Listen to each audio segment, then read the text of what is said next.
Bem-vindos e bem-vindas a mais um episódio do Regenerar. Vocês já devem estar cansados que todo episódio eu digo que é especial, mas verdadeiramente, para mim, eu sempre tenho essa sensação. E esse vocês vão ver dispensa apresentação. A gente vai estar conversando com certeza, se você perguntar para as pessoas do setor quem é a pessoa mais influente dentro da temática da sustentabilidade e da regeneração no Brasil, garanto que de cada 10, talvez umas 8 respondam que é a Denise Rios, que é a nossa convidada de hoje. Então, para mim, é um prazer incrível te ter aqui, Denise, assim, uma honra. É engraçado, né? Eu brinco que talvez a parte mais divertida do meu trabalho seja estar fazendo podcasts hoje em dia, porque eu posso convidar pessoas que eu sempre vi num lugar, né? Pensando, eu tô há 10 anos nessa trajetória, assim, eu sempre vou nos eventos, eu sempre vejo pessoas como você no palco, falando sobre as temáticas. Então, te ter aqui pra gente ter essa conversa é um enorme prazer. Então, te agradecer pela abertura, por estar aqui com a gente hoje. E eu já queria começar querendo saber mais da sua história, porque eu acho que eu nunca ouvi. Em todos esses eventos, a gente fica tão focado nas pautas dos eventos, que, por exemplo, eu tenho essa curiosidade de saber Da até pessoa. como que... Da pessoa. E como que você, por exemplo, se direcionou para essa carreira numa época que não era tão comum se direcionar para essa carreira. Então, eu queria iniciar isso, assim, ouvindo mais sobre você e te agradecer novamente por estar aqui com a gente. Eu também, bom, super obrigada, e acho que para quem está, né, assim, nos ouvindo, nos vendo, eu também fico muito feliz em imaginar que talvez 10 anos atrás, 15, quando eu comecei mais para esse que é hoje, né, o que me representa, eu talvez imaginasse que a gente estaria fazendo um podcast num dia normal sobre um assunto que para mim é super importante, quase essencial, e que está cada vez mais se tornando normal. Então, para mim, é um enorme prazer ver um podcast sobre isso, estar aqui conversando com você, com quem está ouvindo a gente. E sim, falar de mim, né? Acho que, como toda executiva, eu comecei a minha carreira, né, no mundo executivo. Eu comecei no que eu brinco, o lado mais tradicional. Tá? Eu vou começar da minha carreira para depois ir para o humano. Eu fiz administração, depois economia e tudo mais, e comecei a minha carreira em banco. Eu comecei no Citibank, trabalhando com infraestrutura, agronegócio, né, que talvez tenha sido aí a minha primeiro, né, flerte com esse entendimento, né, de recursos da natureza, negócios e tudo mais. Comecei numa área de finanças, cresci nessa área, vim morar para São Paulo. Eu sou paulistana, né? Eu nasci em São Paulo, mas a minha família, né, tem uma referência muito grande no interior de São Paulo. Nesse lugar, a gente estava até brincando, para quem está nos vendo, de lugar aberto, eu sinto falta e tudo mais, tem essa referência. E aí eu vim para São Paulo trabalhar. Tá? Então, meu primeiro 2/3 de carreira, você me reconheceria... Talvez a minha parte mais, né, diferente e sustentável teria sido ser uma mulher numa tesouraria de banco, que era bastante raro, embora existissem, né? E aí tem episódios muito curiosos sobre isso. E a sustentabilidade chegou na minha vida mais ou menos ali por volta do início dos anos 2000, né, com uma mudança de consciência que coincide basicamente com duas coisas.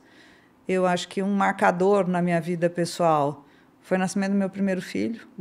E eu falo que o Eduardo foi a primeira coisa que me era muito cara, né? A primeira coisa muito importante na minha vida e que ia durar mais do que eu. Então, acho que foi a primeira vez que eu estiquei o olhar para impacto, né? Para aquilo que é esse meio legado. Você mexe aqui, né? Que dura. E que mundo ele ia viver, né? Você tem muito esse lugar. Ser mãe, para mim, foi um lugar muito que me conectou com essa coisa da força da vida, do seu papel, né, de você estar direcionando a vida. E coincide também na vida profissional, que eu acho que derivado disso, eu trabalhava na época com alocação de fundos de investimento, era head no Itaú já, trabalhei no Bank Boston antes, de alocação de recursos para fundos de private, de alta renda, de corporate.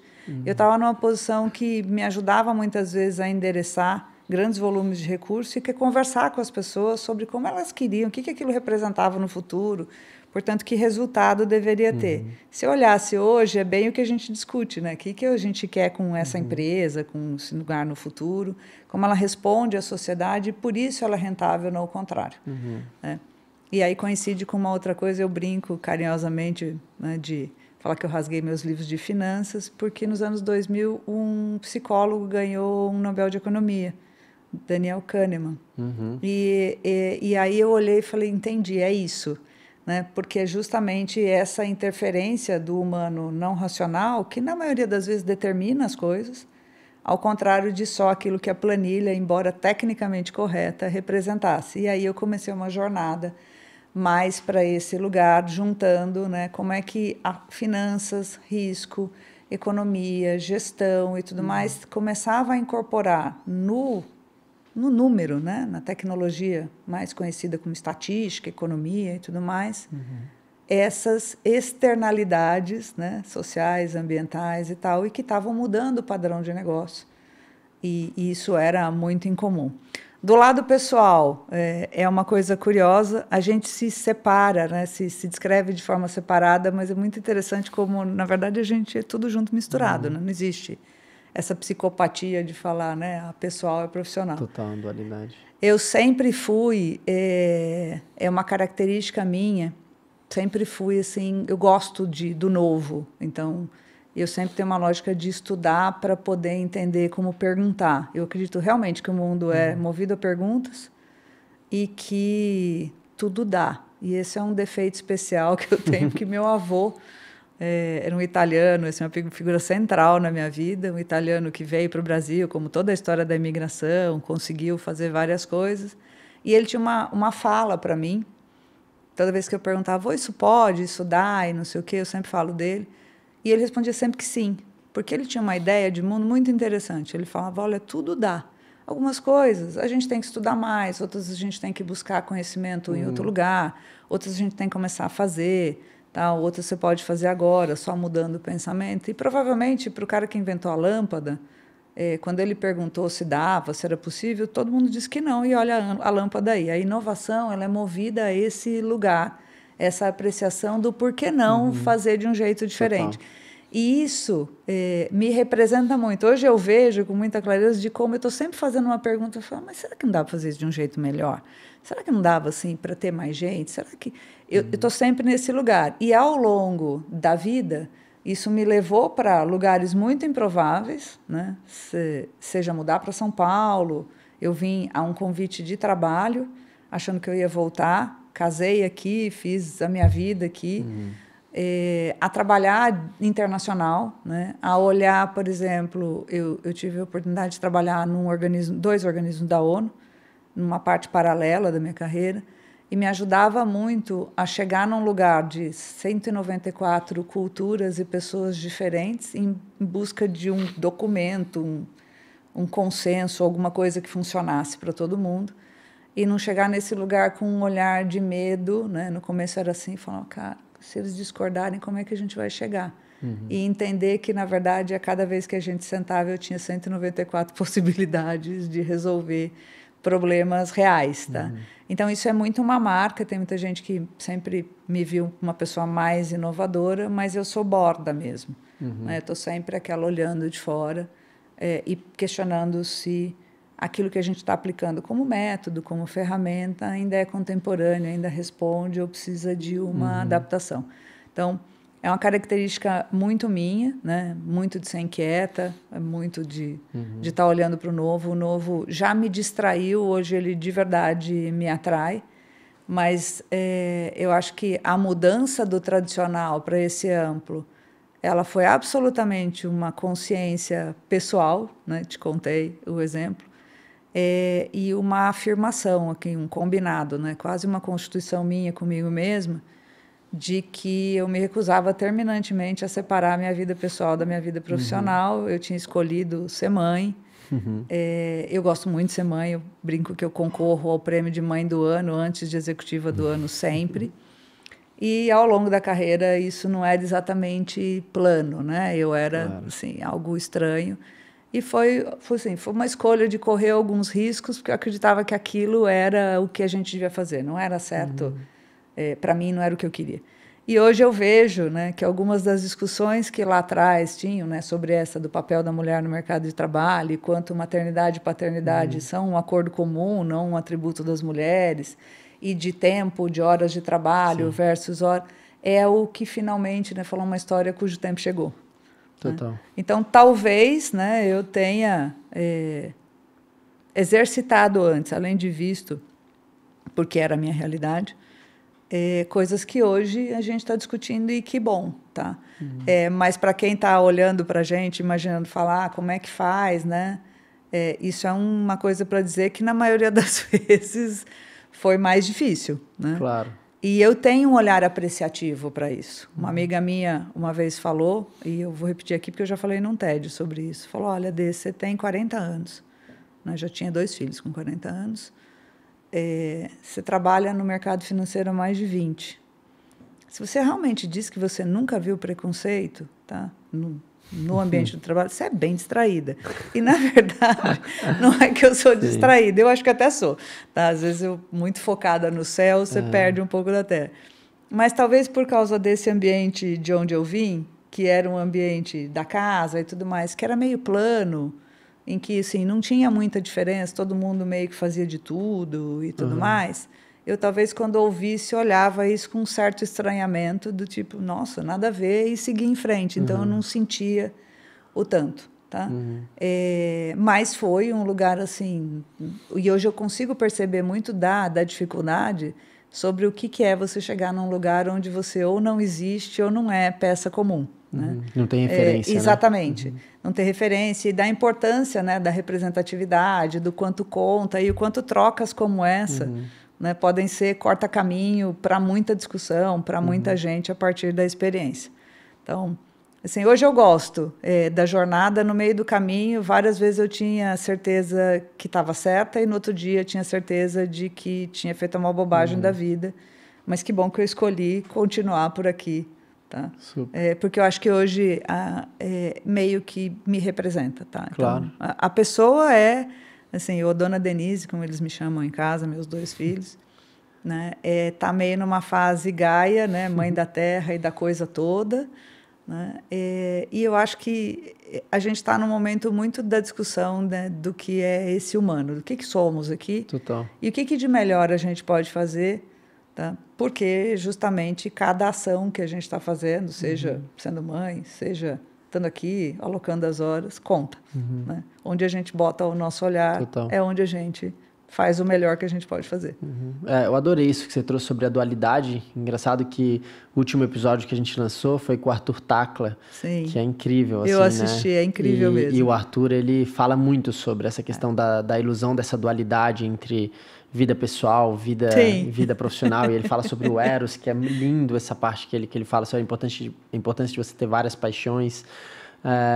E aí, quando você traz sobre essa questão também, a pauta sobre o feminismo, a pauta sobre a mulher no mercado de trabalho, é uma pauta que nem você falou, né? Ela te atravessou desde sempre. Você se enxergava até antes, inicialmente, nessa pauta do que necessariamente na pauta da sustentabilidade, né? Totalmente. E hoje, assim, pelo que eu percebo, também várias vezes que você está nesse já contexto, claro, de sustentabilidade, ESG, regeneração, você ainda carrega isso. Inclusive, você foi coautora, né, do livro, né, Mulheres em ESG. Então, eu queria te ouvir um pouco nesse aspecto, primeiro de como que você... Tem um episódio que a gente tem no Regenerar que chama Liderança Shakti, né? Que ele vem justamente sobre a importância, eu não diria da energia feminina, mas do equilíbrio entre a energia feminina e a energia masculina nas lideranças, porque é muito desequilibrado.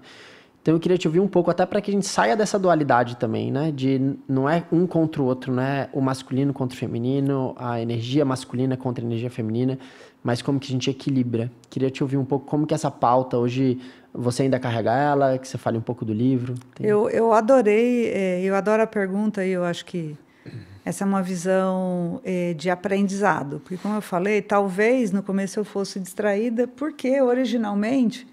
Né, na família, né, tinha até coisas assim, falar só acaba quando termina, que é meio... ninguém fica na mesa tomando café enquanto tem louça para lavar, então era meio tudo com todo mundo. Então eu não tinha... Isso talvez tenha me ajudado até, assim, entra no mercado financeiro, por que não? Nunca me imaginei. Claro. Né, tinha facilidade, era boa aluna, cheguei... Você não estava numa caixa, né? Exatamente.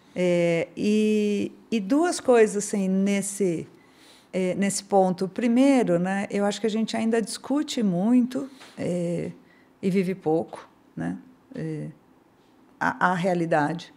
Tá? E, de fato, o feminismo não é o contrário de machismo, e a gente olha isso.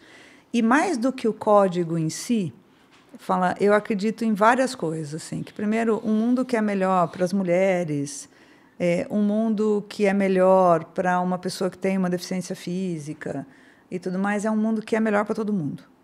E que, uma vez me perguntaram, agora tem essa coisa de mulher e tal, não sei o quê. Eu falei, tem uma resposta muito pragmática, se você não está afim de discutir sobre a ótica, que eu acho que é importante, né? De que o mundo é feito por todas as pessoas que pertencem a ele, e não só por uma parte. Né? De que falam, olha, eu não faria nenhum negócio no mundo, ou nada no mundo, que nascesse, por definição, com 50% de market share, ou de força de trabalho, ou de possibilidade, né? E é muito interessante que, ao longo da carreira, esse cruzamento entre os temas vem aparecendo muito como esse lugar de a gente pode fazer mais e melhor. Eu lembro de uma campanha da ONU Mulheres sobre clima, falando que se você quer resolver a questão climática, empodere uma mulher, porque aí você faz 50% do mundo começar a trabalhar, e principalmente aquele que é mais vulnerável aos efeitos dela. Então, acho que a primeira coisa que aconteceu foi essa percepção da dissonância, né? E de que eu não tinha nem a causa, mas eu era, né? Estava brincando outro dia, falou assim, quais são os ODS, né, que te representam? Eu falei, eu nasci ODS 5. Não há uma opção. Claro. Né? Eu nasci e sou uma mulher cis, branca, tal, então me reconheço nesse lugar e fui experienciando o que era eu ser o desconforto. Né? Eu acho que hoje, talvez, quando a gente comece a ver a participação das mulheres, seja em vários lugares, a primeira sensação que você enfrenta, você chega, muda até o jeito que as pessoas falam, tem uma preocupação. Eu acho a discussão importante, eu acho ainda fundamental, eu acho que ela é importante no sentido de fazer com que todo mundo possa rever qual é o melhor que pode fazer, independente do seu gênero, da sua posição nos marcadores. Tá? E ela não é, como muito parece, às vezes, uma exclusão ou uma competição pela mesma vaga. Né? Às vezes aparece assim, falar, se tiver mais mulheres na liderança, significa que talvez os seus filhos não participem disso. Acho que não é sobre isso. E eu, inclusive, tenho 2 filhos homens, né? E eu pensava na educação, na formação e tudo mais, que eu queria que esses, os 2, né? Eu brinco que falo, eu queria que minhas noras, caso eles escolhessem noras, né? E foi o caso, não me devolvessem eles com o bilhetinho aí, sogrinha, né? Sua cria está me dando trabalho. Mas esse pensamento é um pensamento de criar pessoas para o contemporâneo, né? Onde esse marcador de gênero não fosse uma questão de divergência, mas fosse, como você falou, uma competência de olhar o mundo segundo o que você é, o que você habita, o que você faz, que se soma a olhar o mundo com características que eu habito e que são muito diferentes. E que muitas vezes são necessárias e faltam numa boa decisão, que é mais, às vezes, mais linear, ou coisas são atributos do masculino. Mas, mais do que isso, eu acho que a discussão da participação das mulheres causa o efeito, tá? Importante ou não, é que ela transforma, tá, a realidade em algo mais real, seja política pública, mas se não for pleonasmo, seja uma empresa. Porque você realmente está lidando com questões numa sociedade que é diversa, e a baixa representatividade, muitas vezes o entendimento desta realidade, é impossível, a não ser que a diversidade seja presente, faça parte da cultura e tenha, inclusive, essa decisão. E é nisso que eu acredito. Tá? E é nesse lugar que talvez inconscientemente, talvez já tenha sido feminista, mas hoje eu vejo justamente esse movimento até com uma ótica de, talvez mais básica ainda, antes disso, uma questão de direitos humanos.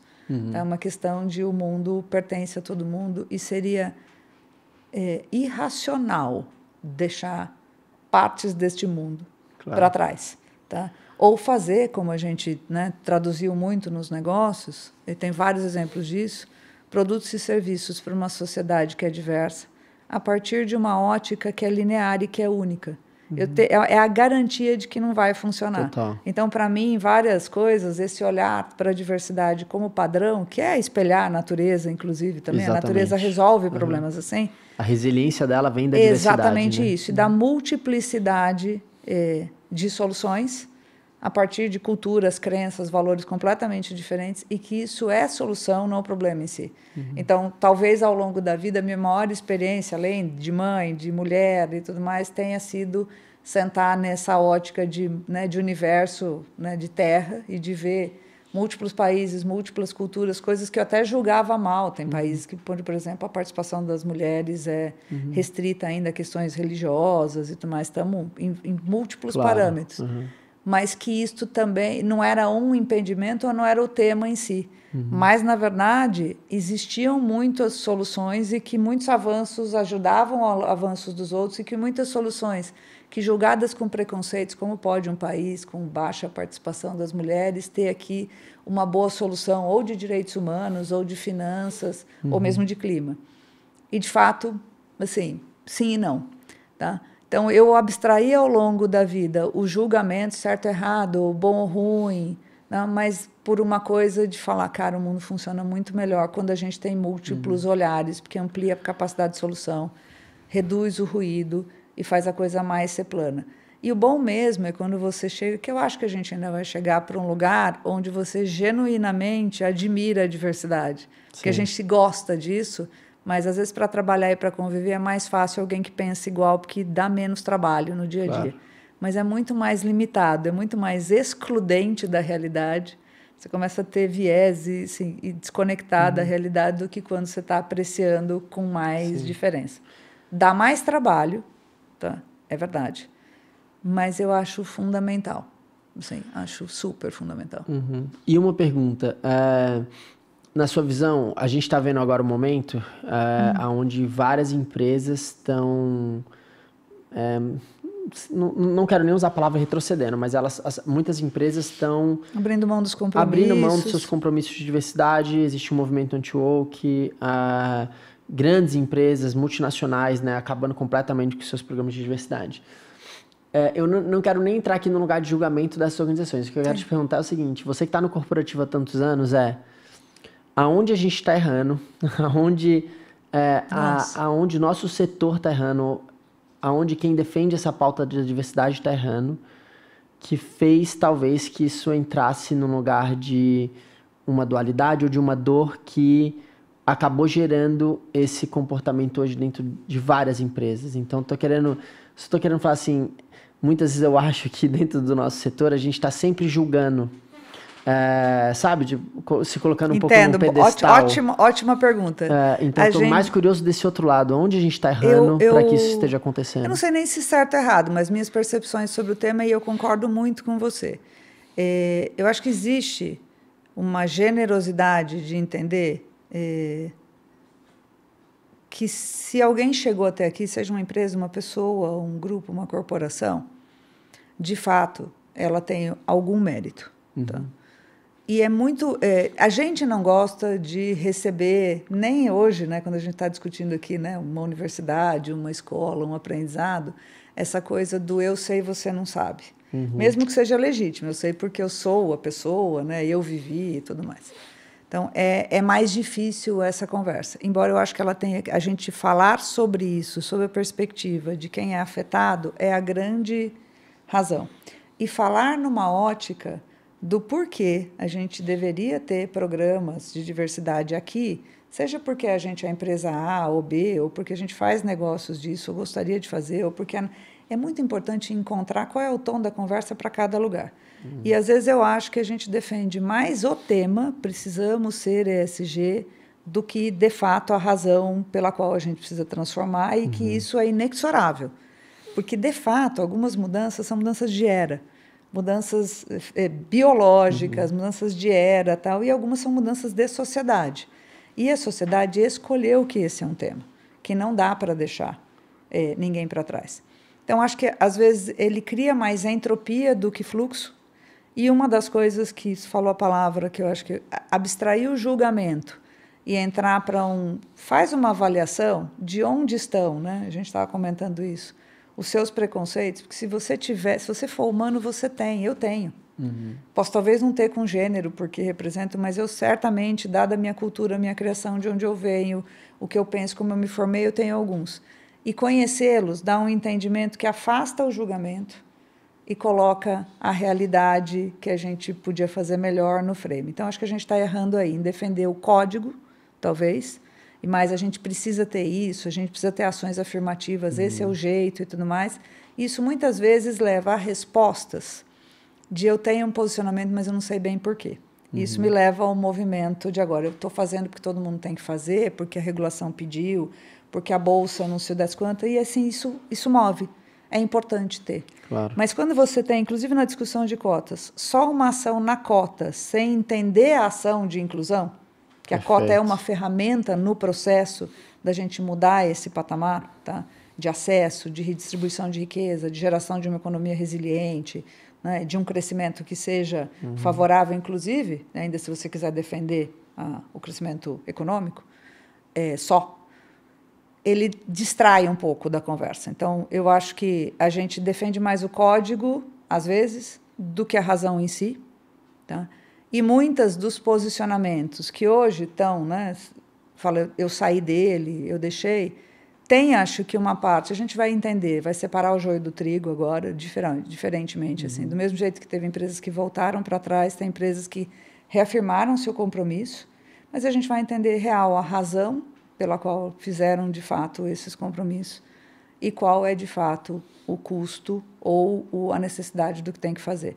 Então, se você tem hoje, no momento anti-woke, gente está voltando atrás, porque, de fato, fez, não por convicção, mas talvez por conveniência, ou porque todo mundo estava fazendo, sem refletir adequadamente. E por isso, talvez, esteja enfrentando vários problemas de empresas que entenderam que isso é uma discussão, seja de liderança, de legitimidade, de atração, retenção de talentos, ou até de permanecer na escolha das pessoas para quais elas fazem produto e serviço, ou para como elas estão no mercado. Então, e independente disso, tem uma lógica de, às vezes, eu poder ser processado por isso arbitrariamente, como está acontecendo em alguns países, e eu escolho sair do statement, o que é uma perda, porque o advocacy é muito importante ainda, mas eu ainda mantenho os compromissos de uma outra forma, eu continuo a prática. Eu estou mais preocupada com a prática. Tá? E menos com o código, tá? Embora reconheça, tá? Que o advocacy é muito importante. A perda dele, né? De essa vocal em defender o tema, em momentos como esse, é uma perda, mas eu diria que não o suficiente para mover a corda ao contrário. Tá?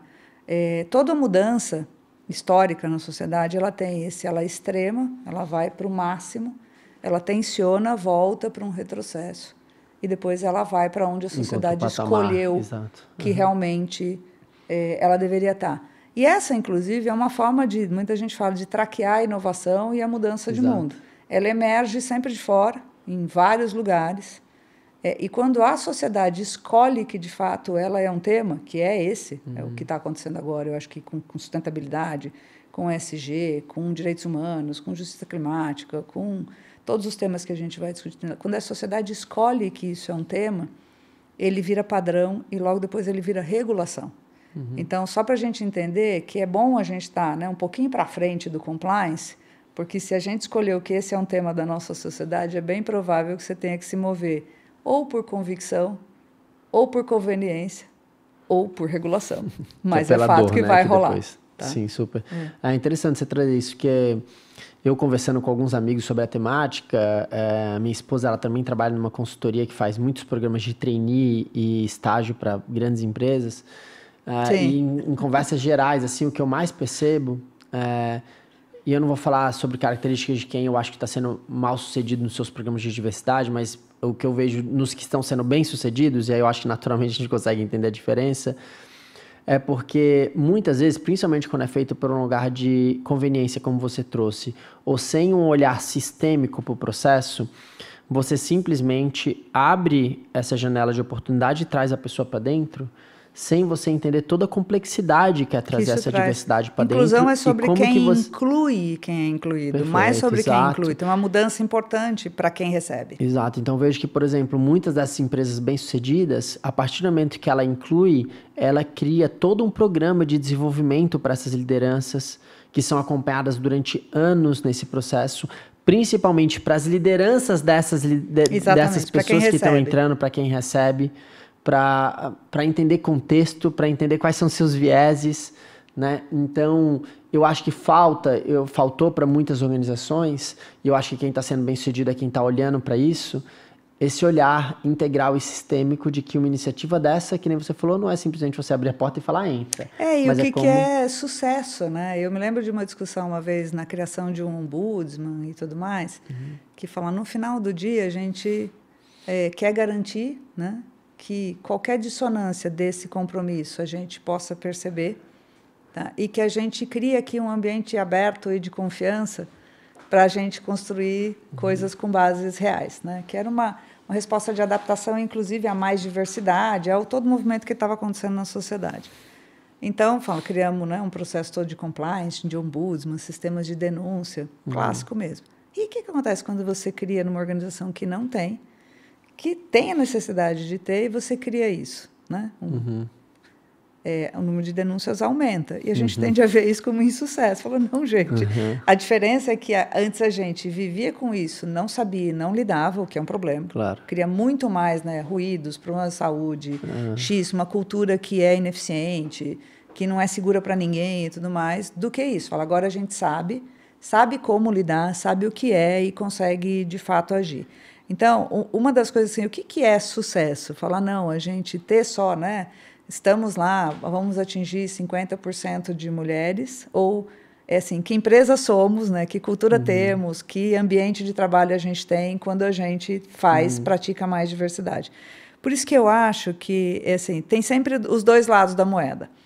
Eu acho que tem um entendimento do que isso significa para você, dependendo da empresa, a maturidade, as suas lideranças, se você é uma empresa que está lá há 50, 100 anos, às vezes você tem gente que está há 25 anos, 30 numa empresa, a vida inteira numa empresa, e essa é a primeira vez que vai ser diferente. Total. Imaginar que isso vai mudar por download ou por política em 1 ano, 2, é meio que pedir para morrer no meio do caminho, tá? Então, acho que tem esse do diagnóstico, e eu falo muito sobre um olhar que é mais apreciativo, que os melhores programas ou jornadas, que eu gosto mais, são essas em que a gente vai testando, vai ouvindo quem chega, tá?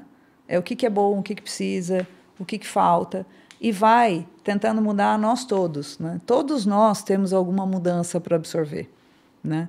Eu falo assim, antes talvez tivesse mais difícil se você fosse mulher, ou uma questão de raça, enfim, religião, questões mínimas, assim, não estão funcionando.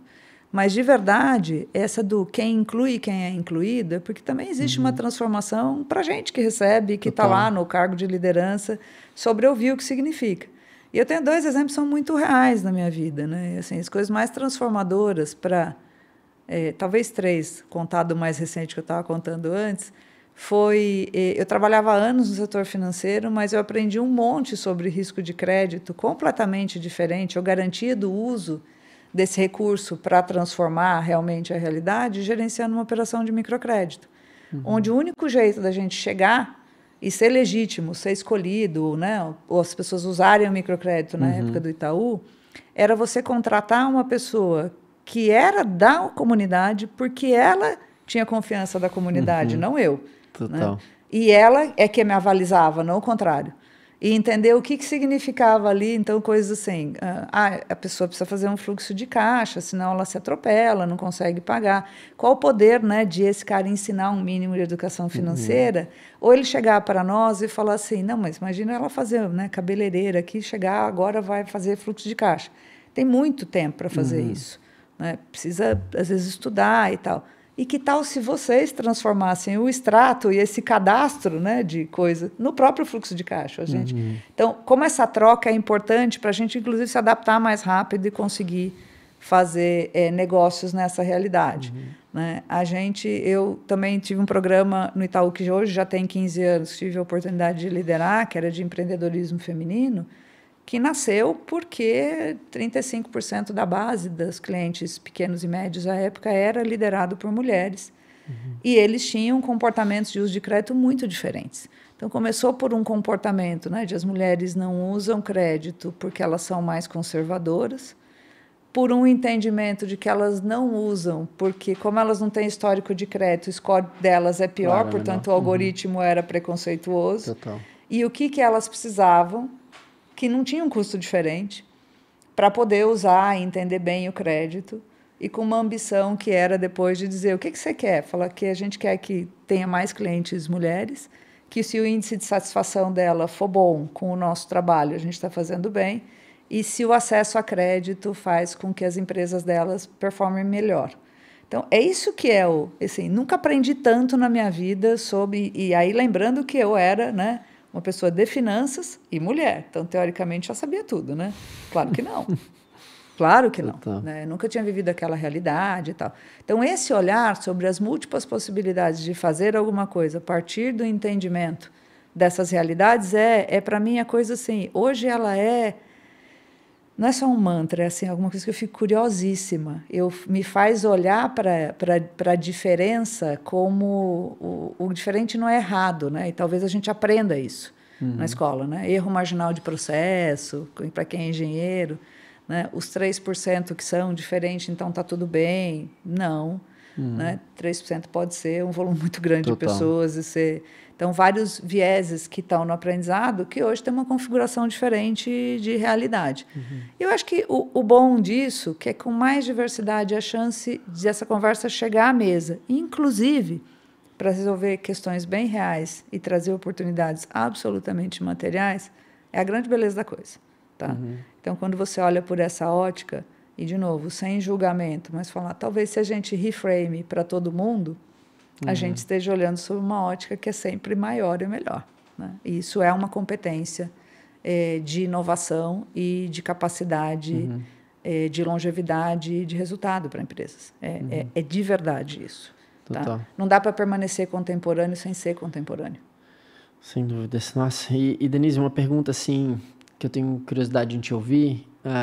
Eu acho que todo mundo que trabalha na sustentabilidade, eu brinco que vive, às vezes, uma montanha russa de esperança e desesperança. Eu vivo nesse vale, tô bem, né? tô mal, tô bem, né? Tô eu mal. falo que a música é Should I Stay ou Should I Go, né? Deveria ser. Exatamente.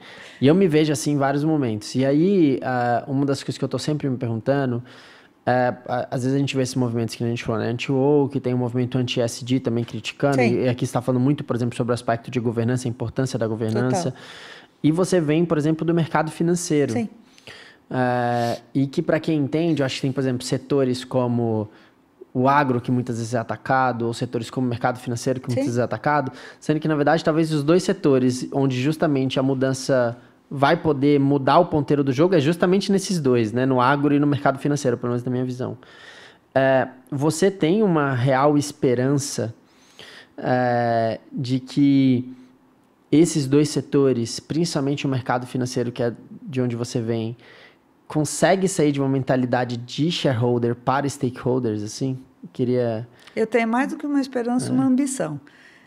Eu costumo me ver, assim, falar, se eu estou aqui sentada conversando com você hoje, e talvez uma dos furabolhas, né, dessa coisa do julgamento, eu estou certo, você está errado, de sair dessa história, tenha sido eu pensar, por eu ter vindo desse lugar, como a linguagem. Né? Que língua falamos quando estamos falando numa discussão de finanças? Que língua, os códigos? Né? Como a gente usa as diversas ciências para colar as coisas. Então, o que é isso dentro de economia? Chama externalidade. Né? O que é isso quando você está falando um balanço? Né? É o impacto, o valor agregado e tudo mais.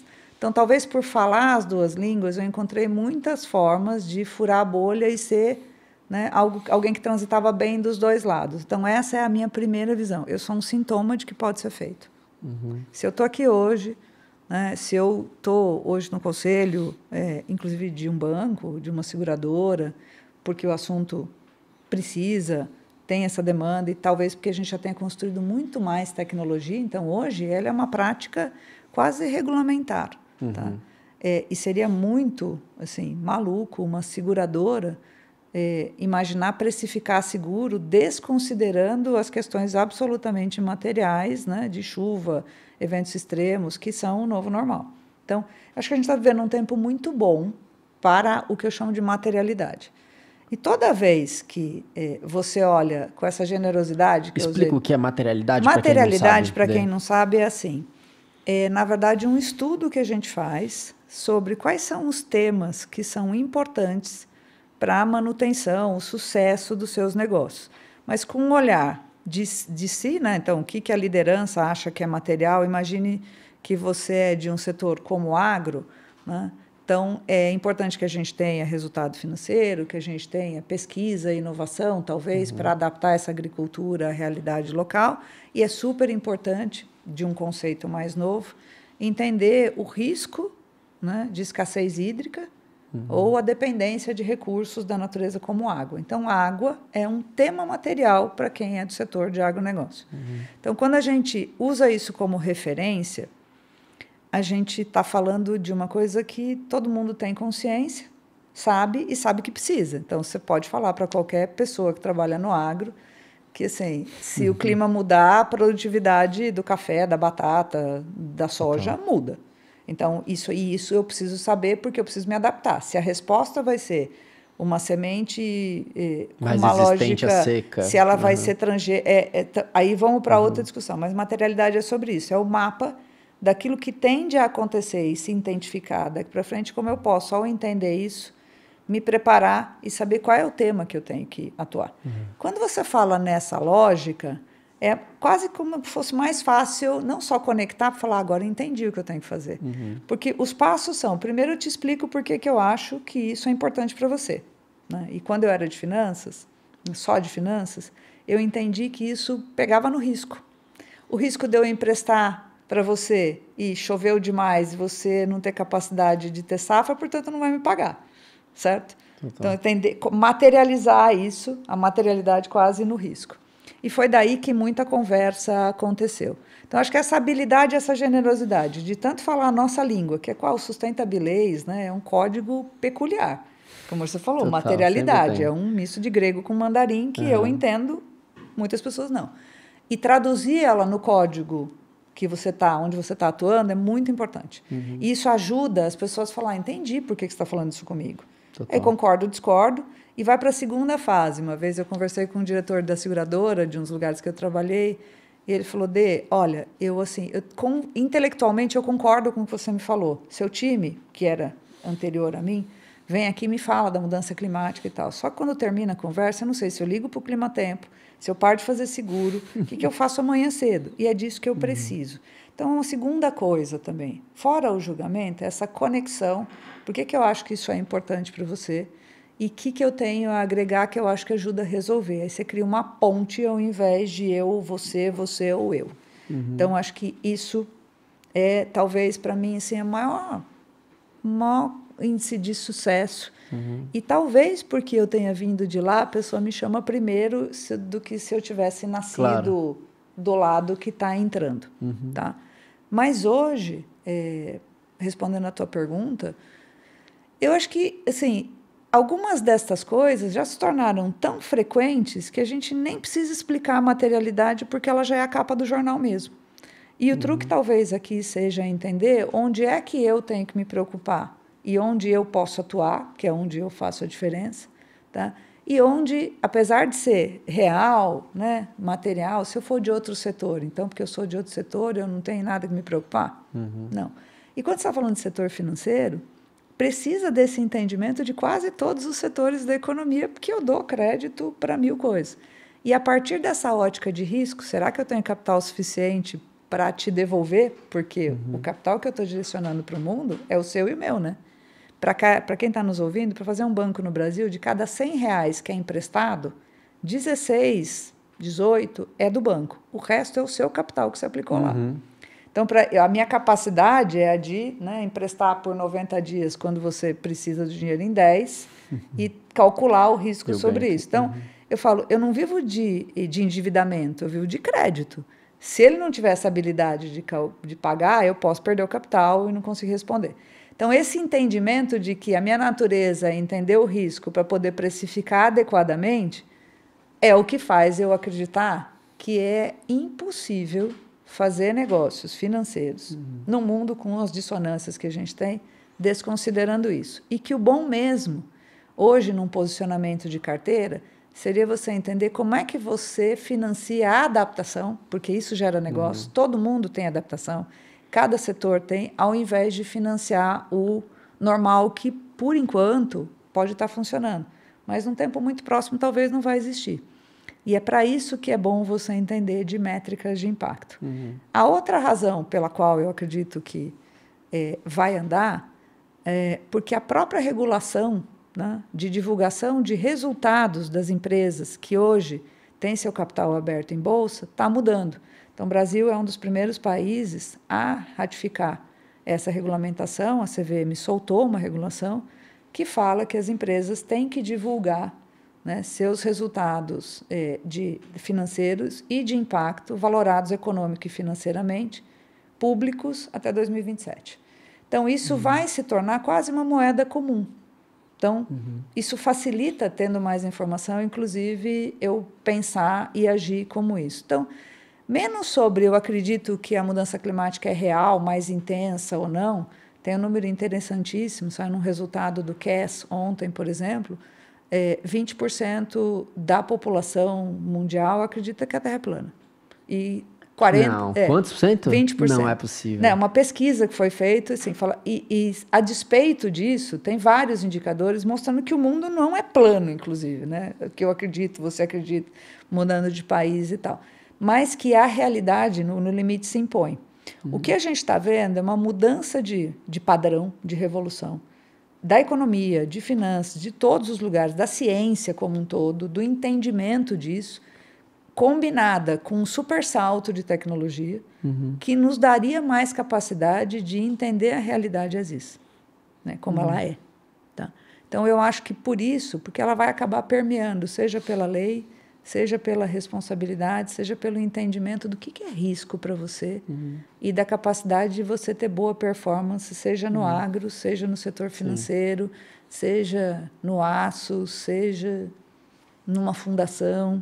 Então, o dia que chega na capa do jornal, eu tinha até essa meta, eu falei, se a gente for bom mesmo, a gente vai parar de sair com matéria no Caderno Planeta, né? A gente vai ter matéria no Caderno de Economia e tudo, se isso for real, ele vai migrar para o mundo normal. E eu acho que é isso, tá?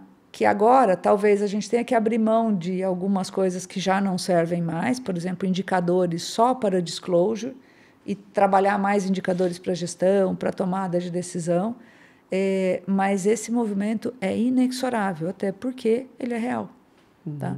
Então, eu acredito que sim, e, de novo, acho que aquele ponto que a gente mencionou, talvez a gente vá viver agora uma fase em que alguns lugares vão falar menos, a gente tem questões, inclusive,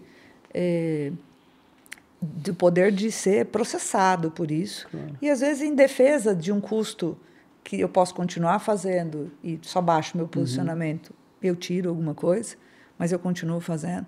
Mas eu acho que nenhum gestor financeiro toma meia decisão hoje sem olhar risco com esta ótica, principalmente o climático, porque ele é absolutamente material. E que já está impactando, né? Exatamente. Então, a gente já teve perda de safra, a gente sabe, e a gente está tendo mudanças, a gente pode afetar, por exemplo, a energia. E eu queria lembrar de um lado bom, que é onde raramente, né, a gente que é os apocalípticos do terror fala, de fato, e se você é brasileiro como eu, você está num país de uma das matrizes energéticas mais limpas do mundo, joga com todas as cartas do baralho na transição, tá? E isso é uma razão de competitividade na atração de investimentos. Então, é bem provável que se alguns lugares hoje não queiram falar do tema ou estejam numa onda mais anti-woke, inclusive eleito democraticamente, sobre mais recursos, inclusive para nós. Tá? Para esses países que continuam. Essa é uma das discussões, por exemplo, na COP esse ano. Né? O Brasil vai receber aqui a Conferência das Partes, né, da mudança do clima, E, assim, vai receber principalmente porque está muito mais no lugar da solução do que do lado do problema. Então, ele tem um lado de risco, mas ele tem um lado de muito tecnologia para adaptação, para como a gente mitiga os efeitos e como a gente adapta o sistema para fazer negócios nesse padrão. Então, o entendimento é fundamental, ainda que você queira o básico.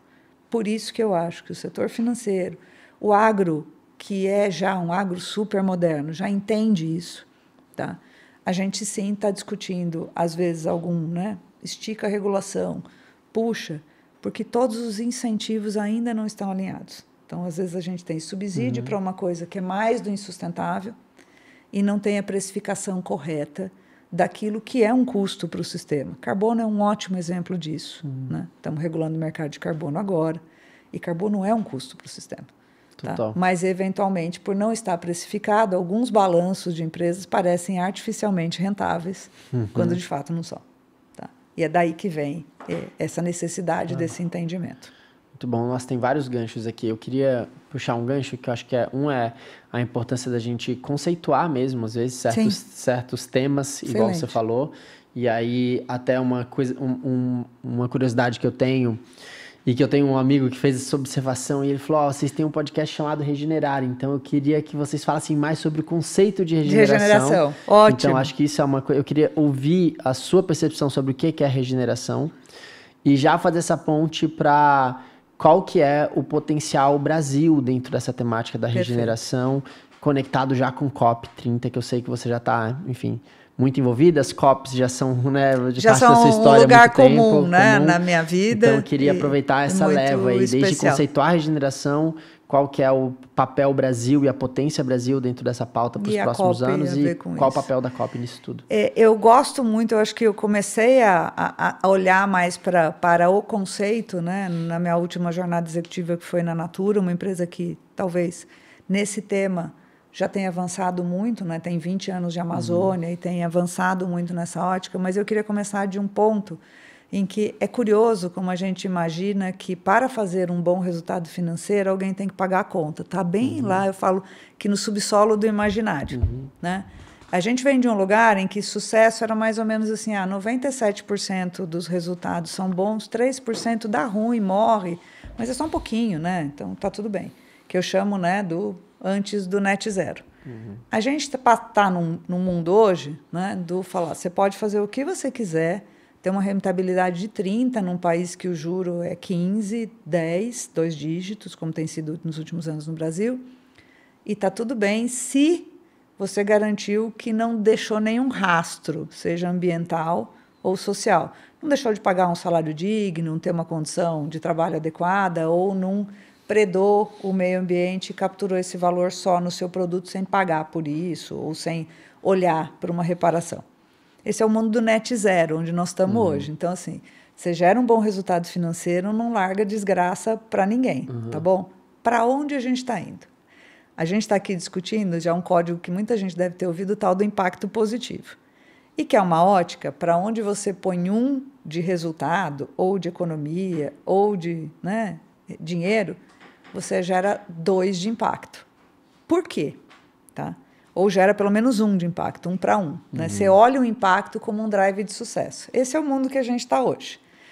E aí começam a aparecer perguntas muito interessantes. Ô, Denise, dá para fazer um negócio de 0 emissão de carbono? Esse 0 mesmo, tal do net zero em 2030, em 2050. Isso dá? A resposta é dá. E tem, inclusive, alguns, né, sistemas, principalmente os naturais, que fazem 1 para 7, 1 para 8, 1 para 12. Assim. E é daí que começa a ideia de falar, e se a gente pudesse ter negócios que se somam na sociedade para resolver e acelerar esta curva, porque eles são inspirados, inclusive, nisso. Então, a regeneração tem esse conceito de por onde ela passa, ela restaura o sistema. E se a gente olhar lá para trás, falar, né, eu fiz administração, outro dia perguntei para um professor, mudou o conceito de que as empresas são uma licença social, fazem o contrato social, porque eu aprendi assim, embora a gente não pratique. Tá? Mas hoje, mais do que nunca, esse contrato está válido, a tal da licença social para operar, ou a função da empresa de que é, sim, gerar resultado para quem põe o capital, sem predar o resultado, ou ainda melhor, garantindo que ela compartilhou valor com todo mundo, a natureza e a sociedade, as pessoas que trabalham com ela e tudo mais, e que, por isso, ela criou uma tecnologia, um produto, um serviço, qualquer coisa, que é uma solução para esse desafio de realidade e não um problema. E é aí que a gente está na regeneração. Então, vou dar alguns exemplos, né? Fazer agricultura tradicional, talvez na Amazônia, ou óleo de palma, que tem na Amazônia, por exemplo, um exemplo da Natura. Ou transformar pasto de terra que foi desmatado e hoje o pasto está degradado, em um sistema agroflorestal que produz óleo de palma, produz outros ativos, restaura a terra e pode receber, para além da própria produção, tá? Que já é rentável e que no tempo vai ser rentável, crédito de carbono, vai receber mais uma moeda. É um exemplo de uma agricultura regenerativa, que entende como é que o sistema funciona, não briga com ele e trabalha, inclusive, para que ele, né, preste serviços ambientais e tudo mais que garantem a essência até da própria agricultura. Então, um pouco disso de regeneração. Mas o que eu tenho falado muito é que não está na nossa cabeça. Parece que o que é o normal, o que funciona, é assim, para a gente ter alguma coisa de bom, tem que largar um rastrozinho, uma pegada, né? Sim. E o regenerar, o conceito de regenerar, é mais um conceito de legado. Falei, eu vou passar por aqui, por onde eu passo, eu deixo melhor. Eu acelero a curva, eu entro no fluxo do sistema e eu entendo a natureza, a agricultura, ela está num lugar, ela nasceu de inspiração na natureza, mas ela está num lugar que às vezes parece que ela é uma competição com a floresta. E, na verdade, ela é uma interdependência. Sem as florestas não chove, gente. Não transpira, né? Muita gente fala a Amazônia é o pulmão do planeta. Não é, ela é o ar-condicionado. Exato. E esse conceito de conviver de uma forma regenerativa, né, é um conceito relativamente novo de sucesso para a gente. Por isso que a gente não pensa nele. Tá? Mas a natureza resolve dessa forma, a biologia funciona dessa forma. Tá? E tudo que é longevo e durável, né, vale para o rabo da lagartixa, vale para quando a gente cuida da saúde, tem que ser regenerativo por definição. Ele tá em balanço com o sistema que ele está. Tá? Então, assim, ele tem que pensar que, né, fala assim, a célula muda todo dia. Sim. Então, se a gente não tiver essa mentalidade, mas ela não é uma mentalidade de negócio, mas ela será. Por quê? Imagina que a gente está caminhando para o final, o assunto da COP é esse, para resolver os efeitos da mudança do clima, que foi gerada inconscientemente por nós, mas o fato de eu não ter culpa ou consciência não me elimina da responsabilidade de resolver, porque senão não funciona para nós. Bebe desse conceito, porque a regeneração é uma aceleração em relação ao impacto positivo. E por que a COP, né, essa discussão de clima e como a gente vai resolver esse problema globalmente, e por que para o Brasil ela é uma oportunidade? Né? Por que receber aqui no Brasil? Porque nós estamos vivendo num país que é o lar de uma das últimas florestas tropicais do planeta, tá? De uma das maiores biodiversidades do mundo, e isso significa muita inteligência para mimetizar soluções. Total. Sem a qual, é bem legal vocês guardarem essa frase, porque ela é baseada em ciência e em fatos reais, é impossível resolver a crise do clima. Então, a solução está passando muito mais por um Brasil que se apresenta floresta como solução, como nova fonte de moeda, como uma geração de valor, inclusive, respeitando a vocação desse bioma, e a gente vai chamar a natureza de tecnologia. Porque a gente só está respirando aqui, eu e você, Vitor, só está porque a gente tem um sistema regenerativo que está funcionando para garantir que a minha emissão de carbono, na hora que eu respiro, seja trocada por uma de oxigênio. Então, a vida como a gente conhece no planeta depende da eficiência dessa tecnologia. E a COP aqui no Brasil vai falar muito disso. E vai falar de um segundo ponto, acho que duas coisas bem brasileiras dessa COP, né? A Ana Toni e o André Corrêa do Lago, respectivamente, né? A CEO da COP, né? A presidente da COP, e o responsável pela conferência, o grande negociador do Brasil dessa conferência, tem usado uma palavra que é tupi, para definir a necessidade que o Brasil tem de trazer essa discussão para o centro do mundo. A palavra é mutirão. Né? Mutirão, todo mundo que é brasileiro sabe o que é. E é exatamente isso que a gente precisa, e é muito interessante a gente ouvir, inclusive, os estrangeiros falarem mutirão, né, tentarem repetir esse espírito, né, que o Brasil está trazendo para essa COP. Para quem não sabe, a COP nasceu no Brasil, tá? Muita gente não sabe disso. A UNFCCC, a Nações Unidas do Clima, ela nasceu logo depois da Eco 92, ela foi um resultado da Eco 92 no Rio de Janeiro, e a primeira COP foi um ano depois, tá? A gente teve Rio+20. O Brasil é um tradicional negociador da COP, tem uma responsabilidade, né? Ele é chamado, o ano passado, no final da última COP, o texto final, o acordo não saía, ela não foi considerada um acordo de sucesso, os negociadores brasileiros são chamados para desenroscar. Olha. Então, o Brasil tem essa tradição, e essa é uma razão pela qual eu, e inclusive muita gente, acredita que sim, é possível a gente aumentar o volume de financiamento e partir mais para a ação. Tá? E tudo isso já está sendo negociado com relativo sucesso. Então, a COP, nesse ambiente de regeneração, por ser na Amazônia, né, num estado amazônico, né, e trazer exemplos de como a restauração, a conservação, o desenvolvimento da economia, que considera a natureza como parte do processo e não briga contra ela, é não só viável, como possível, como rentável. Tá? Então, a gente está no limiar de criar um outro patamar. Por exemplo, é uma defesa brasileira a gente ter créditos de floresta em pé.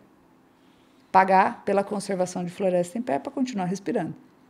Então, quando você imaginou uma atividade econômica de floresta em pé? Então, eu tenho uma visão otimista, mas não simplista, de quanto é difícil fazer isso, mas uma crença baseada em experiência quase histórica do Brasil em conseguir fazer isso, ainda que com muita adversidade, com muita dificuldade, não plano e tudo mais. É desse espírito de resolver problemas na adversidade com esse olhar mais de dá para restaurar, dá para viver em balanço, né, em equilíbrio, tá? Que a gente talvez possa ser um exemplo de algumas coisas que podem resolver questões não só nossas, mas mundiais. Tá? Então, a COP é isso. Tá? A COP tem tudo a ver com regeneração. Para acelerar e bater, chegar próximo daquilo que seria o mais seguro para todos nós, os próximos 10 anos, a temperatura não aumentar e tudo mais, a gente tem nem só respostas muito interessantes, como uma chamada para que isso venha para a ação, né? E que é alguma coisa que vai acontecer com todos nós. Até que você estava falando antes também, né, na nossa conversa, sobre o potencial da biodiversidade dentro desse processo e como a gente vai focar para isso, a biodiversidade está completamente conectada à regeneração também, né? E assim, para fechar, eu acho que assim, uma coisa sobre regeneração que, de novo, aprendi com os meus amigos que não são brasileiros. Eu estava comentando sobre as populações da Amazônia, né, há quanto tempo elas existem, ele me perguntou, né? E qual a população, quantas, né, populações existem e tal, e ele era egípcio. Então, a cabeça dele estava pensando, né, no Egito, né, quantas diferenças ele tem lá, e aí eu falei, tem cerca de 480, mais de 100 delas tiveram pouquíssimo ou nenhum contato com o ser humano, algumas habitam o território e manejaram a floresta há mais de 10 mil anos. E olha que resposta interessante, ele falou, puxa, que incrível essa tecnologia. Primeiro, chamar isso de tecnologia. Total. Ele falou, seria o equivalente a eu, como egípcio, poder estar convivendo com a mesma pessoa que construiu as pirâmides. Olha o valor disso, né? A quantidade de respostas e soluções e a inteligência. Que, por ser oral, tá, precisa, né, garantir que a gente fale da sociobiodiversidade, das populações que detêm essa tecnologia de regeneração e usá-las, né, também convidá-las a fazer parte dessa conversa, que talvez seja um paradigma, chamar a natureza de tecnologia e pensar em sociedades que são mais regenerativas do que, né, as que só usam a natureza, transformam e descartam resíduos, né? Mais circular, mais inclusiva, mais justa e que funcione para todo mundo, né? Na verdade, essa é a resiliência do sistema. Eu diria que regeneração deveria ser o natural da vida e aquilo que a gente mais tem é ambição. E talvez o paradigma aqui, só para a gente já ir finalizando, é muito a gente pensar de que o normal deveria ser isso. A gente não pode mais chamar de normal fazer sucesso às custas de predar, né, ou de desvalorizar um em detrimento do outro. Né? A gente não tem nenhum problema em gerar valor. o mundo multiplicou a economia por quase 9 vezes nos últimos anos, tá? Mas ele falhou miseravelmente ao garantir que você compartilhava valor enquanto você gerava valor. E se você não compartilha valor, imagina que você é super rentável, não paga um salário digno para os seus colaboradores, na primeira crise, o que acontece? Total. Você perde isso e, portanto, você perde seu resultado. Então, gerar valor compartilhando valor tem tudo a ver com regeneração e a sua resiliência no sistema. Sim, eu gosto daquela sua fala que você disse que tem gente que é capitalista só no aspecto de que capitaliza o dinheiro para si, mas é super socialista em socializar o impacto negativo. Eu falo, né, que a gente privatiza o resultado, né? A gente olha do ponto de vista do stakeholder o resultado e socializa o impacto, em geral, quando é negativo. Quando ele é positivo, a gente... Exato. Mas é justamente isso, é desse entendimento de que numa equação de valor, se você está monitorando o quanto você está compartilhando valor, você está monitorando o quanto você é capaz de ser eficiente e criar negócios que pertencem a esse tempo, que estão cumprindo desafios da sociedade, portanto vão durar. E se você está fazendo o contrário, está desconsiderando seu impacto, não está olhando para essas coisas más, você está tomando uma decisão, em geral, muito ruim. Ainda que você tome a mesma decisão que você está tomando hoje, ao tomar essa decisão com esse entendimento, ela é, sem dúvida, melhor. E é exatamente isso que a gente deveria estar olhando em fazer uma empresa ou fazer um negócio para os próximos 10 anos. A gente já sabe isso. Se você andar na rua e falar um negócio que tem características mais renováveis, limpas e não sei o quê, e um negócio tradicional, daqueles mais antigos que a gente conhece hoje, se você tivesse que colocar seu dinheiro nesse negócio, qual dos dois? Sem nenhum conhecimento de finanças ou qualquer uma, intuitivamente você responde o primeiro.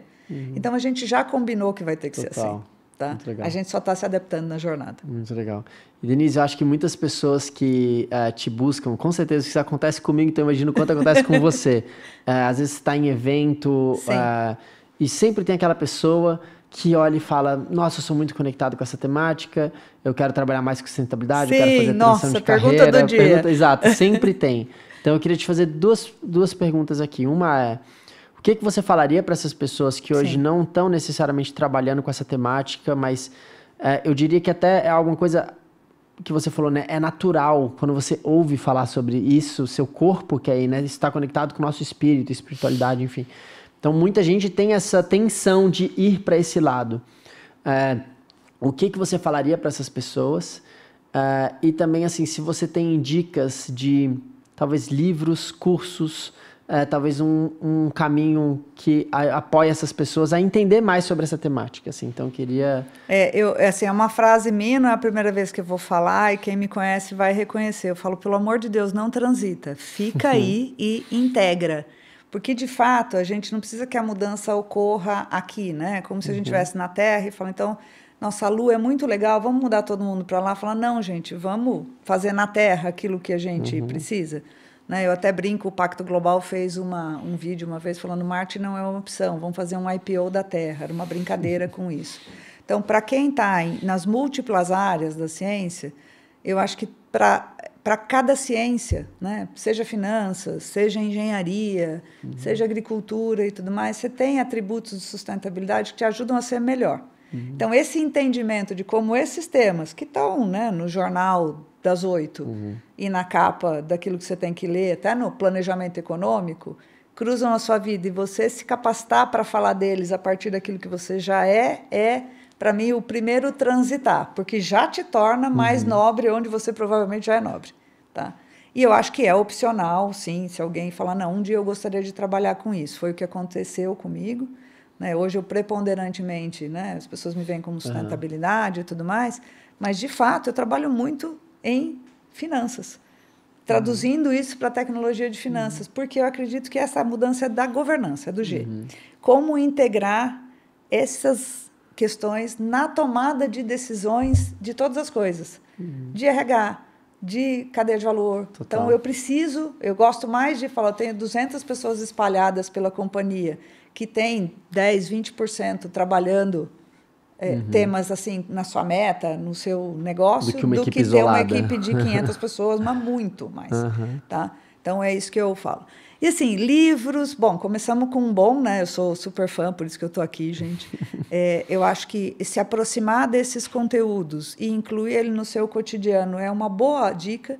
Então, assim, podcasts que falam sobre isso, você prestar atenção quando lê o jornal nessa e procurar como é que esta temática conversa com aquilo que você já sabe, é um caminho super fácil.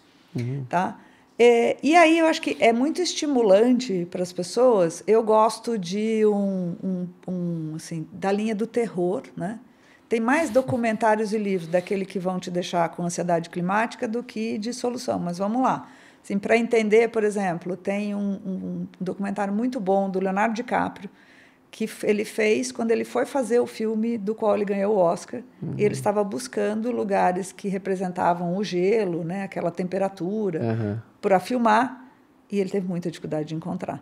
Então, o documentário chama Before the Flood, né? E ele fala como a mudança climática está afetando ecossistemas em todos os lugares do mundo, e que isso tem a ver com viver. Né? Muito, muito interessante. Te dá uma aterrada, assim, te faz ler. Eu gosto de um livro que não é de sustentabilidade, ele é quase considerado um livro de inovação na economia, mas ele foi usado por muitos anos para sustentabilidade por causa do tipping point, né? O ponto de mudança é o cisne negro. Tá? Porque ele te faz perceber que as mudanças se põem e a nossa incapacidade de percebê-las, mesmo lendo o jornal, faz com que a gente ache, né, que é surpresa. O Cisne Negro é um livro que começa com uma analogia. O Nassim Taleb é um jornalista, tá? Com uma analogia de que até que um cisne negro tivesse sido descoberto na Austrália, ele não existia, porque eu não conhecia, ele não existia. E como ao longo da vida a mudança se interpõe na nossa frente. Então ele fala que, por exemplo, a invasão de Paris era absolutamente previsível se você só lesse as manchetes do jornal. Mas como a gente tinha viés na leitura, a gente não percebia. Então, de fato, ele mudou a minha cabeça. Eu brinco que eu nunca mais li nada de um jeito assim. Então, ele é muito bom para a inovação. Eu gosto muito de podcast, porque eu acho que, né, esse aqui... E eu tenho um recentemente que está a Carol Prolo e a Nathalie Anterstel, sou do Conselho da Talanoa. A Carol é do La Clima, que elas conversam sobre esses aspectos em linguagem muito humana. A Flávia veio aqui. Lasninhas no Clima, muito, muito bom. E, assim, tem vários. Então, se aproximar desse cotidiano, não precisa estudar ciência profunda, às vezes. Eu acho que se você falar, não, eu imagino uma terceira fase da minha carreira nesse lugar, muito legal. E que talvez ela venha naturalmente, exatamente, né? Não é uma isso. Eu acho que ao brusca. se familiarizar mais com coisas que você consegue entender e conectar, é que você percebe qual é a sua na fila do pão, né? Qual é que para onde você gosta mais de ir. E é exatamente isso que a gente precisa, tá? E tem muita coisa hoje, que bom, tá? E sim, cursos, a gente tem muitos cursos no nível de liderança, tá? E a gente está trabalhando mais para ter mais cursos no nível de formação para quem está aí, né, nos 20, 30, saindo agora, talvez, das universidades, para já encarar esses desafios amanhã, não daqui a 10 anos. Claro. Tá? E a gente tem vários cursos, eu acho que seja mais específico para conselheiros, eu dou aula em alguns, né, no SG, na Sala do Conselho, na Fundação Dom Cabral, já dei aula na FIP, que né, tem um curso, por exemplo, de gestão de stakeholders. Então, tem, assim, mas muito mais aí no nível de formação. A gente tem cursos no Brasil muito bons, ligados à temática brasileira, tá? Então, acho que tem vários. Mas, antes disso, eu acho que olhar livros que falam tanto dessa temática, tá? Ou temas que estão associados àquilo que você já conhece hoje ou trabalha, seja letras, filosofia, ciência, tecnologia, finanças, é um caminho que te faz uma conexão, tá? E coisas também que estão na vida real, né? Para ver se a gente melhora até esse número dos 20% que ainda acha que a Terra é plana e 40% que acha que o homem nunca pisou na Lua. Nossa, que loucura. Tá? Para avaliar, para já ver o quanto a ciência já andou. Claro. Uma curiosidade sobre a economia. Eu conto que o que mudou minha vida foi um psicólogo ganhar o Nobel de Economia, o que por si já deveria ser, né? Ganhar um Nobel com uma teoria de psicologia na economia. E se a gente parar para pensar se isso é realmente real no mundo, né, econômico e tudo mais, e de finanças, a gente vê os 4 últimos prêmios, né, foram baseados em quê? em efeitos das mudanças climáticas, em participação de mulheres em cargos de liderança, ou mais recente aí, indicadores e tudo mais. Então, assim, muito ler o contemporâneo com essa ótica e ver para onde, né, estamos para onde a ciência está indo, é muito motivador, porque conecta com coisas reais que você está vivendo. Falando, nossa, eu nunca pensei nisso. Eu penso agora até no Yunus, né? Que é um economista que ganhou o Prêmio Nobel da Paz, o primeiro também. Então a gente está vivendo muito direcionamentos, isso. Que legal. E eu acho que usar o cotidiano também, né? Assim, tá muito divertida a história, né? De, sei lá, água sem glúten, falou, e que dia que ela teve, né? E o virar o pacote, né, em busca de coisas que te ajudem a ser mais saudável, mais sustentável e tudo mais. E aí não ter um comportamento crítico, né? Acho que uma coisa legal que todo mundo pode fazer, se você gosta de uma marca, se você tem atração pelo tema, está olhando isso, quer ver isso mais na sua vida, que tal você, em vez de fazer o barulho do ano, porque ela não é, você entrar lá no famoso saque e falou, que tal, adoro a sua marca, gostaria, uso há 50 anos, que tal se tivesse uma embalagem mais sustentável, se pudesse ser mais reciclável, né? Se viesse de fonte limpa e tal, porque isso tem valor para mim.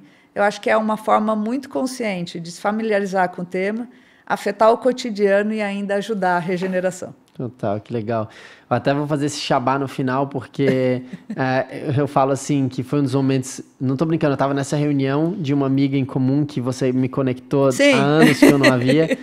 E ela falou, sabe como que eu tô te procurando?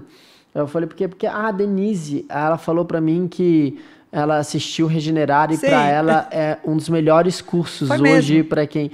E eu falei, nossa, Denise Rios falando isso do Regenerar e assim, sabendo toda a energia que a gente colocou por trás do curso, né? Lembrando pra quem tá ouvindo ou escutando a gente que além do podcast tem uma jornada, né? Um curso. E é muito legal. Então, assim, eu achei incrível quando eu vi isso. Então, eu queria, de novo, te agradecer por estar sempre aberta, não só de vir no podcast, mas por todas as outras conversas que a gente já teve, nossos encontros, e que para mim, enfim, é realmente uma honra te ter aqui com a gente, e que queria que você pudesse compartilhar também com quem está ouvindo a gente, quem quer te buscar para conversar com você, seja no âmbito profissional, no âmbito pessoal, aonde geralmente você é mais... Qual é o melhor canal? É um LinkedIn?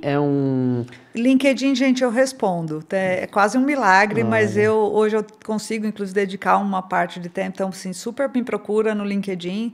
Eu procuro compartilhar, sou vista no LinkedIn como uma boa curadora de conteúdo. Então, muita gente me segue nesse espírito de falar o que você está vendo e tal. Então, e aí é uma versão mais misto de inovação, sustentabilidade e pessoas que eu acho, que eu sigo, boas referências. Pode me mandar mensagem lá que eu procuro. E se você quiser me encontrar, cara, no supermercado, passeando com o cachorro, sou um humano normal, então moro em São Paulo, tá? Vou estar na COP, né? Gosto muito de coisas como essa. Eu escrevo pouco hoje. Estou escrevendo mais, mas estou pensando mais... gosto da oportunidade, queria aproveitar para finalizar e te agradecer, porque eu acho que quando a gente também convida, né, ou está aqui num lugar como esse, você está me ouvindo, a gente também está vendo que esse é um assunto bom. E essa é uma das coisas que eu até falo do tema. A gente vai ver essa lógica de regeneração, se a gente continuar trabalhando assim, a gente vai de conseguir como o normal da vida. E o curso é legal porque ele consegue falar com você independente de onde você está, né? De uma forma absolutamente material, real, tá? Falando português, não sustentabilês, também não fala financês, nem cientifiquez, nem nada assim, mas simples sem ser simplista. Então, foi uma jornada assim, super suave e eu acredito nisso, tá? Então, queria te dar os parabéns, né? Agradecer pelo convite. E acreditar que quanto mais onde a gente bota a nossa atenção é onde o mundo muda de verdade. Então, quanto mais gente estiver assistindo e ajudando a gente lá no dia a dia, seja na fila do supermercado, seja na empresa, seja onde coloca a sua atenção, que é onde vende mais, inclusive, tá? A gente é bem capaz de conseguir, viu? Total. Coisa boa. Obrigado. Obrigado, Denise. Obrigado a todos que assistiram, que ouviram a gente. E também reforçar que quem quiser saber mais sobre o Regenerar, também pode... O podcast tá, né, no Spotify, tá no YouTube, e também quem quiser saber mais sobre o curso, tem o curso regenerar.com.br, e também quem quiser conhecer mais sobre a Facens, né, lembrando que o Regenerar, ele é da Facens junto com o Capitalismo Consciente, então também quem quiser conhecer mais sobre a Facens e sobre todo o trabalho que a gente faz de sustentabilidade aqui dentro, que o Regenerar nasce disso também, tem o site da Facens, facens.br, e aí tem /sustentabilidade, que todo mundo consegue saber mais. Então, é isso. Obrigado, Denise. Obrigada. Obrigado a todos.